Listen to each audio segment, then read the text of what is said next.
Welcome back, it's me, Lou. I'm here for another action figure unboxing and review, and today we're going to hop into the time machine and travel back, way back, to the era of Toybiz Marvel action figures. This is an older figure that came out back in 2004, so this dude is 20 years old, just 1 year shy of being able to have an alcoholic beverage. So we have the Marvel Legends Apocalypse. And this was from Series 7 in the Marvel Legends line, produced by Toybiz. The figure is superposable with 34 points of articulation. It comes with a custom mini poster and display stand. Oh man, I gotta say, I am so incredibly fond of the older Toybiz Marvel Legends action figures. I know the stuff we get nowadays is superior in many ways. Compared to these older figures, but for me, there's something to be said about nostalgia and the memories you have of yesterday. Like, today's figures are great, but when you're young, maybe like in your late teens or early 20s, and if you're a big fan of comic books and something like this comes out, it just floors you. I was a big fan, I still am, of Marvel comic books. But man, during my high school years, I was such a Marvel zombie. I dedicated so much of my life to just reading X-Men books. It's not even funny. So the minute Toybiz obtained the license to create Marvel superhero action figures in the early 90s, I was on top of that. Everything from that first wave of figures to like when they started producing dedicated like X-Men lines. And then throughout, their tenure of like eventually producing these incredible Marvel Legend figures, it was such an incredible journey. And to see from where they started off, from taking baby steps to be able to create these beautifully detailed and well-articulated action figures, it was just incredible. For me, Apocalypse is one of those characters that he's one of my favorite X-Men characters. And not just in terms of a villain. I think the character is incredibly well crafted. He has a very complex history. I loved the modern take on him recently over the last 5 years during the Krakoan era. To many he's a villain, to some he's almost godlike. And this figure, it kind of commands that presence and authority that the character possesses. It's nice, it's beefy, it's heavy. The old school plastic clamshell designs are nice because if you're a mint-in-box collector, you didn't have to pop this thing open. You can pretty much see the figure from almost any angle, sans the back. It was also kind of cool, too, because they gave you kind of like this giant file card with his,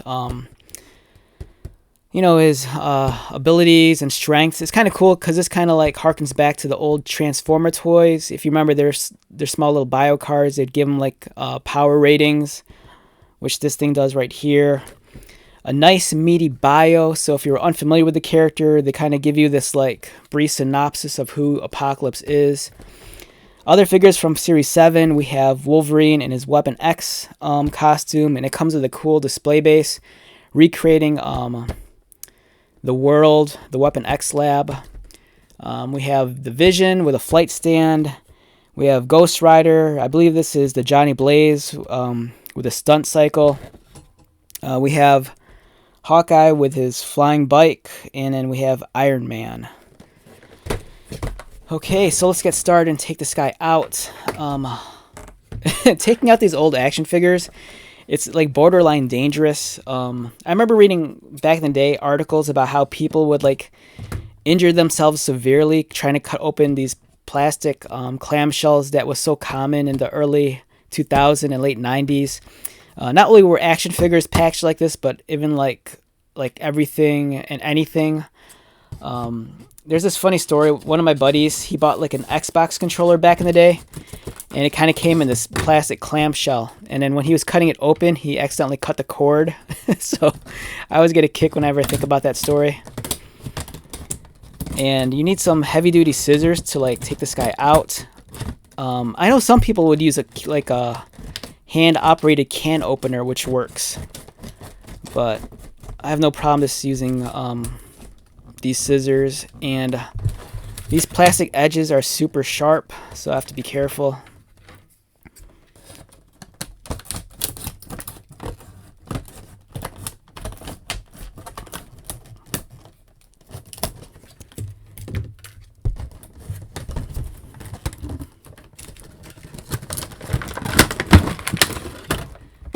The one thing I loved about these older Marvel Legends figures is that Toybiz they weren't shy about giving you accessories. You know, you get all these cool accessories like this display base.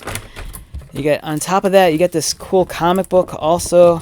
It's a facsimile of the original print, but it's just a nice thing to have, especially if you weren't a comic book reader. At least it'd provide you with some context to the character.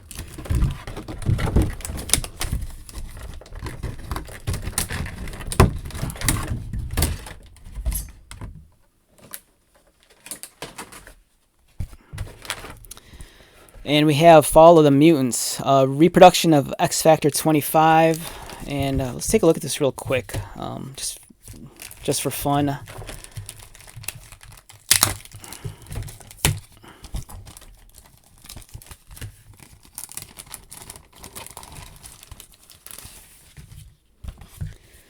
All right, so we have Apocalypse towering over X Factor, and there's the Four Horsemen of the Apocalypse with Archangel. Some of you, if you're a comic book reader, you might remember Fall of the Mutants. It was one of the big Marvel events during that time period. You know, some years later, they followed up with Inferno. And then there was also, like, what were some of the other big ones? Extinction Agenda was one. This looks like, I think, Walt Simonson, I think.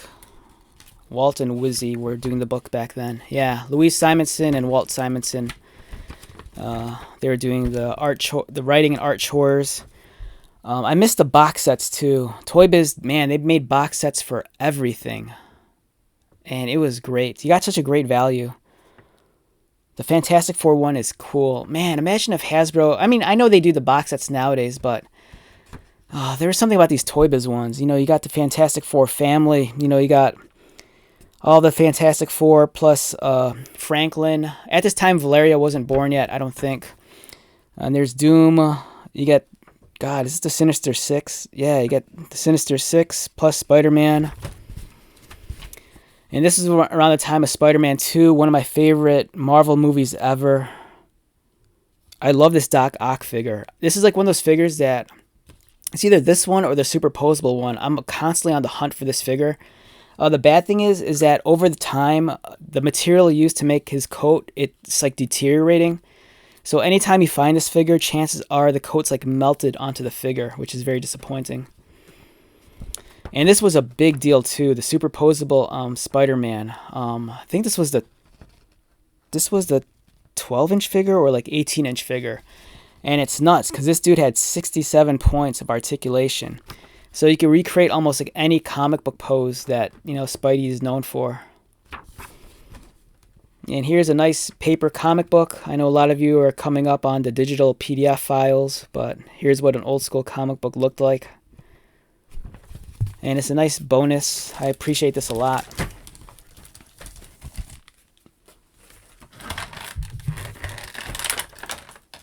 And let's get to Apocalypse.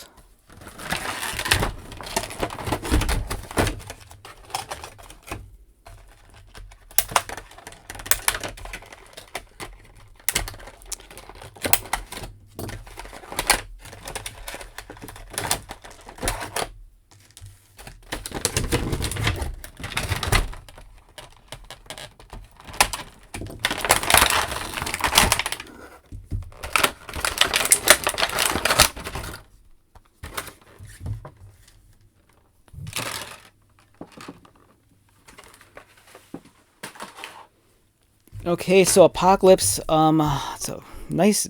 The figure is surprisingly a lot lighter than I thought it'd be. I thought this thing would be like a brick, but it's still, I mean, it's still a brick, but it's not as heavy as I thought it was going to be. He comes with this interesting display base. You know, Apocalypse is kind of like, I think, historically, he's like one of the early or first mutants. And he kind of comes with this very like Egyptian hieroglyphic kind of display base. He kind of had the beetle with the eagle wings. And surprisingly, these pieces are rubber. I did not expect that. But the base itself is actually plastic. And I'm surprised that this withstood the test of time. A lot of times, these rubbery pieces kind of start to like melt and disintegrate. But this one still feels brand new. I think it's because it hasn't been exposed to air. There's also the Build-A-Figure Apocalypse from the old Toybiz Marvel Legends figures. If you ever see that, like at a toy show or comic book convention, it's a fantastic piece. It's gigantic. That and the old school Sentinel. I'm trying to get this guy's legs straight. They're kind of... This one limb here, it doesn't want to twist it. I don't want to break it. Because there's a thigh cut. This one moves, this one's stuck. I'll have to fix that later. You know, this figure's old, so I don't want to like force anything to move if it's stuck. I'm trying to loosen up some of these joints if I could get them to like twist. Yeah, there we go. But I want to move this thigh joint, but I could feel like if I twist it, it might shear it off the peg, and I don't want to do that right now. I mean, I don't want to do that ever. So, size-wise, this guy comes in at about 7 3/4. It's a nice burly figure. This really epitomizes the apocalypse I envision in my head when I think of the X Factor comic books from like the late 90s. He's very chunky, very beefy. The detail is second to none. You know, even though the Hasbro stuff is superior in many ways, the sculpting on this guy is very clean. The overall presentation's nice. You have a nice metallic finish for the thick wiring that connects to his waist. The kind of inlets and seams on his body armor, really clean, well done. As are the paint application on his shoulders. It's beautiful. There's some nice shading work going on here. It adds more depth and realism to the figure. The proportions are very squat. I kind of feel like this is how they got away with this making the figure. Because realistically, you know, this figure should be like at least an inch or two taller with a taller abdomen and waist area. You know, here he's very squat. It kind of looks like he just has one tier of muscles up here, whereas he should have maybe 2 or 3. But it's a nice figure. I'm glad to have it in my collection. In terms of the articulation, he's superposable. So his head moves. Does he look up?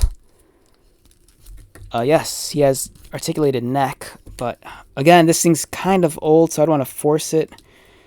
But if the joint was loose enough, he is capable of looking up. You can see the joint right there, but it's just an older figure, so it's kind of stuck. His arms are articulated. They go outward. Again, I don't want to force it because I do see the joint, but I don't want to like accidentally break it. He has a bicep cut, elbow bend, articulated fingers, which are nice, and a thumb, which is awesome. Does this one move? That one moves. Articulated waist. He does have an ab crunch, but it's kind of limited. He's not going to flex and move as much as I'd like. Twisty waist. Legs kick up. Thigh cut. Double jointed knees. Articulated ankles and toes. And for a size comparison next to a modern Marvel Legends figure, it's really annoying that I can't straighten this leg out. Like, he's kind of like leaning towards this side. Just give me a second. Can I straighten this one out?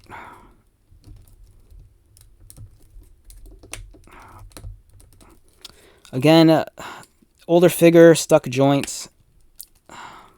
And I don't want to break it. You know, the plastic's really old, so it'd be prone to breakage if I forced it too hard. But it's annoying me to no end that I can't get the leg to be symmetrically aligned with the other one. Yeah, I'll have to figure out how to fix that later.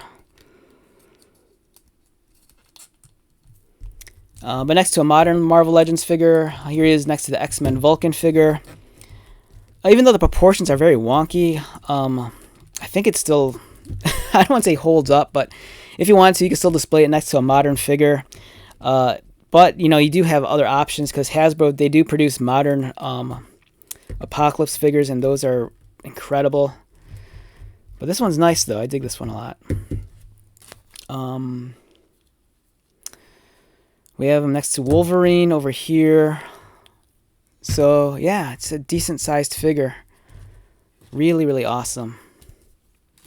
Yeah, I can't get enough of this. This looks great. Actually, give me a moment. I'm gonna run off camera real quick, and I'm gonna see if I can find one of the newer Marvel Legends figures. So just hang on tight for a second. Okay, I'm back. I found the figure I was looking for. So here is the Build-A-Figure Hasbro produced Apocalypse figure from the X-Men Marvel Legends line. This came out some years ago, and I think maybe a year or two ago there was the reissued with a different color scheme. It was on the retro card. But I think the difference with that figure and this one might be the shoulder pads and the head, I think. But here's a comparison next to the modern figure. The modern figure has much better proportions than this one, but I do still think the older figure has a certain charm to it. I kind of feel like the sculpting's better on this one. It just looks nicer. I know I'm probably crazy. I know there's people out there that hate on the older Toybiz figures, and it just pains me so much because it's kind of an unfair comparison because the newer stuff is really well done, but if you came up during this time period, like I said, there's just something to be said about these older figures. But the new stuff is amazing as well. But yeah, I dig this a lot. The Marvel Select figure produced by Diamond is incredible. If you could get your hands on that Apocalypse figure, it's gigantic. It's well done. My only issue with that one's the face. The face is kind of weird looking. But yeah, so we have 2 generations of Apocalypse right here, and I'm glad to add this one into my collection. Alright, so let's wrap this one up. Once again, my name is Lou. If you're new to my channel, welcome. If you are a returning viewer subscriber, thank you so much for your continued support. I greatly appreciate it. So until the next video, be safe, take care of yourself, buy lots of toys, and most importantly, be happy. And I'll see you at the next one. Alright, later.